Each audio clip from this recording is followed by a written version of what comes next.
Hello, my amazing friends. Today I bring you a story that can transform the way you think about English, the way you speak it, and the way you feel its power. Listen with your heart because this is not just history. This is the journey of a man who understood the human soul deeper than almost anyone who ever lived. He is the greatest psychologist the world has ever known. He looked into the human heart and saw everything: love, power, betrayal, ambition, jealousy, hope, and despair. You already know the names: Romeo and Juliet, Hamlet, Macbeth, Othello. These are not simply plays, they are living mirrors. In them you can see yourself, your dreams, your fears, and the battles inside every human being. His words shaped the English language itself. So many phrases we still use today were born in his mind. Without him, English would sound different. Without him, the way we talk about love and life would feel emptier. But how did an ordinary boy become William Shakespeare, the greatest writer in history? He was not born into wealth. He never attended a famous university. He started with almost nothing. And if you are learning English right now, if words sometimes feel heavy in your mouth, if you wonder whether your voice matters, this story is for you. Because Shakespeare began exactly like you. An ordinary child with big eyes and a burning hunger to understand the world. This is a story of struggle, of passion, and of creativity that refused to die. Sit back, breathe, listen carefully. Let this tale improve your English and fill your heart with fire. It was a cold April morning in the year 1564. In the quiet English town of Stratford-upon-Avon, a baby boy entered the world. His parents, John and Mary Shakespeare, held him close. They had no idea that their son would one day change literature forever. They named him William. Stratford-upon-Avon was a peaceful place. Narrow streets lined with wooden houses, a gentle river flowing through the heart of the town. People lived simple lives: farmers, traders, craftsmen. John Shakespeare made fine leather gloves and sold them in the market. He was hardworking and respected. Mary came from a comfortable farming family. She was kind, strong, and full of love for her children. William was the third of 8 brothers and sisters. The house was always alive with noise, laughter, footsteps, the daily rhythm of a busy family, but little William was different. He watched everything. He listened to the way people spoke when they were happy and the way their voices broke when they were sad. He noticed the small gestures, the hidden feelings. That quiet curiosity would later become his greatest gift. In those days, there were no screens, no phones, no internet. Entertainment came from stories. Traveling actors would arrive in town and perform right in the streets. Young William stood among the crowd, eyes wide, heart racing. Old legends, folk tales, heroic adventures from history, every story fed his imagination. He felt the power of words even before he could fully use them. At the age of 7, he began school. The building was simple, the benches hard, the teacher strict, yet what he learned there shaped his destiny. He studied Latin, history, poetry, and literature.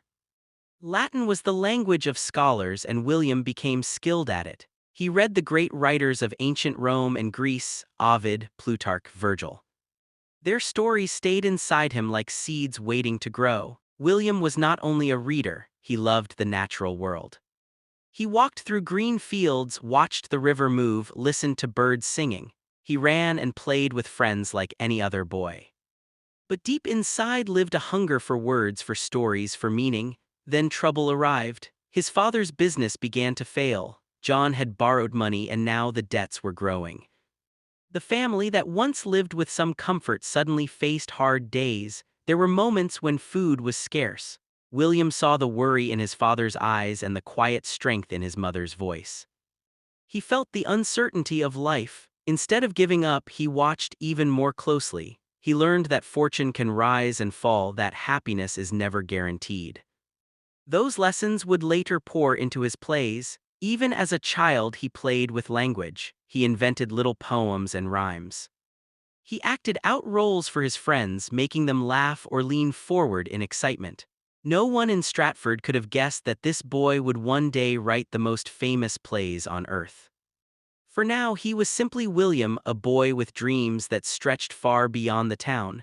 By the time he turned 14, life had grown heavier. his father's problems deepened.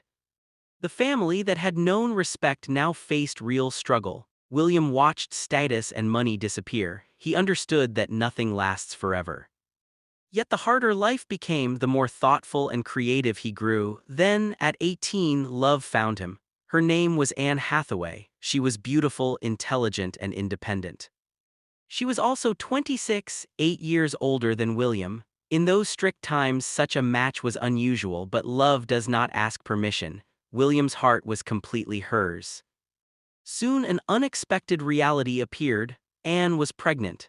In that society, a child born outside marriage would bring shame to both families, so they married quickly. In November 1582, at only 18 years old, William Shakespeare became a husband. 6 months later, their first child arrived, a daughter named Susanna.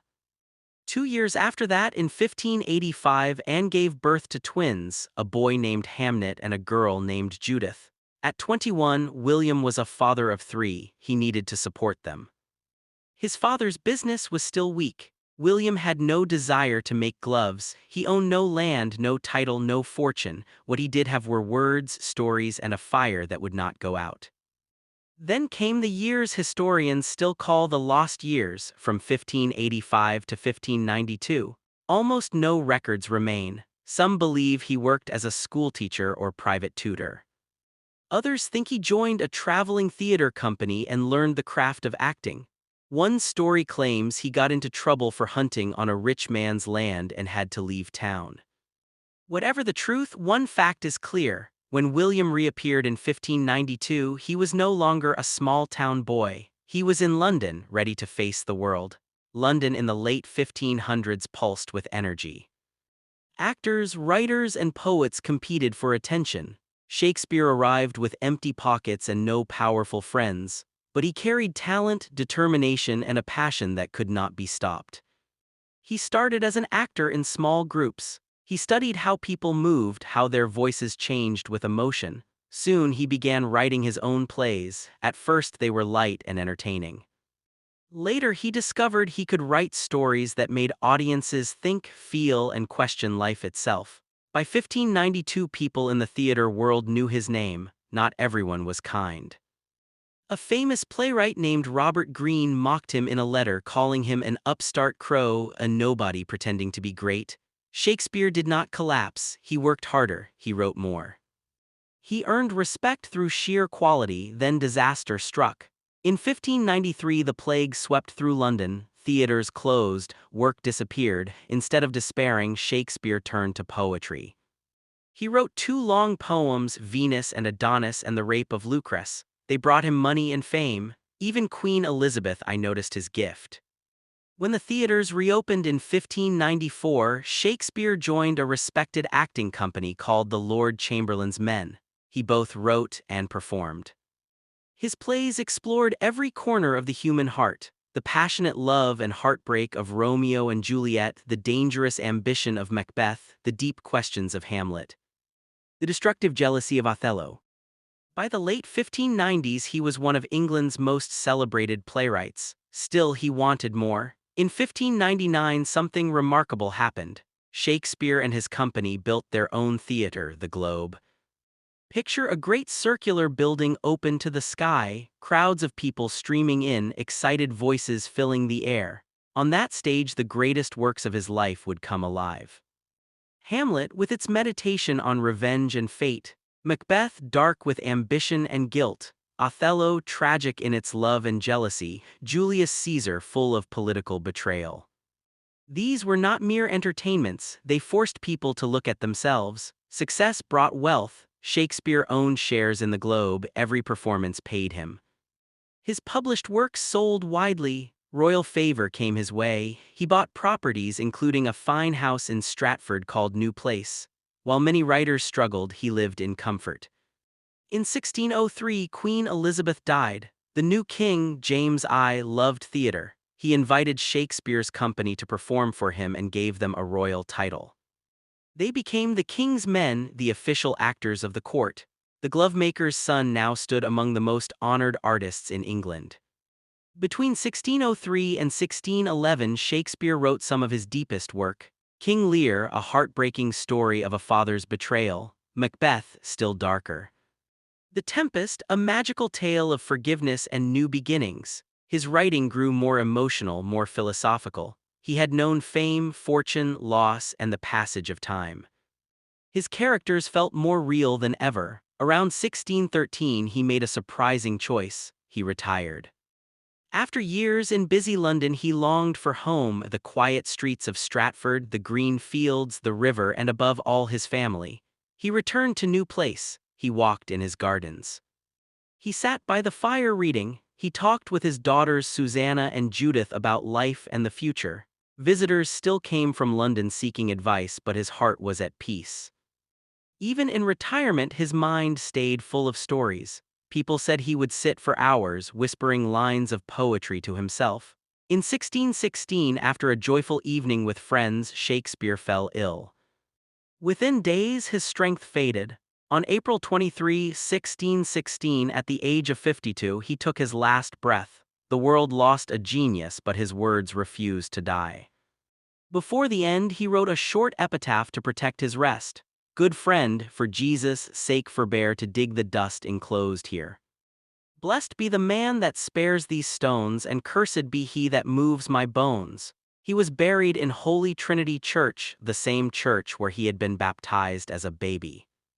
Actors, writers, family, and ordinary townspeople gathered. Tears fell, prayers rose, no golden monument, just a simple grave marked with his own warning, yet that was only the beginning. His plays kept being performed, his books kept being read, his name kept being spoken. Centuries passed and still he lives. His works have been translated into every major language. Filmmakers, poets, and writers continue to draw from him. Everyday English carries his fingerprints. To be or not to be, all the world's a stage. A rose by any other name would smell as sweet. Shakespeare understood human nature better than almost anyone. He showed that love can be both beautiful and tragic. That power can corrupt the strongest heart. That betrayal can come from those closest to us. That life is full of mystery and uncertainty. His stories remind us who we are and who we might become. If he could speak to you today, his message would be simple and powerful. Dream big, tell your story, never stop believing in yourself. He was only a small-town boy from Stratford who dared to imagine a larger life. Today his name is written forever in history. His life ended, but his story continues, and now part of it belongs to you. His words are yours to read, to learn, and to share. My amazing friends, you have a dream too. Maybe you want to write, to speak, to create, to lead, to leave a mark. Sometimes fear whispers that you cannot. People doubt you. You feel like stopping. Listen carefully. William Shakespeare was once exactly where you are, born in a quiet town, no rich family, no powerful connections, almost no one expected greatness from him. He had only a dream, and that dream changed the world. Now it is your turn. There is a fire inside you. You have a story that matters. You have a voice that can move others. Do not let fear win. Do not let anyone tell you that you are not enough. You are stronger than you think. You are closer than you believe. One step at a time, you can change your life. So never stop chasing what lives in your heart. Begin today, work with courage, refuse to give up. One day, just as Shakespeare's name is remembered, yours can shine too. If this story touched you even a little, let me know. Like this video so I understand the message reached you. Comment below and tell me your dream. Let's inspire one another. Subscribe to Learn English with Mephiz and hit the bell, because together we are learning, growing, and becoming unstoppable. Your future is waiting. Go make history. And always remember the words of the man whose life we just lived. It is not in the stars to hold our destiny, but in ourselves. Maybe, just maybe, you are the next great storyteller the world is waiting for. See you in the next video. Stay inspired, stay unstoppable.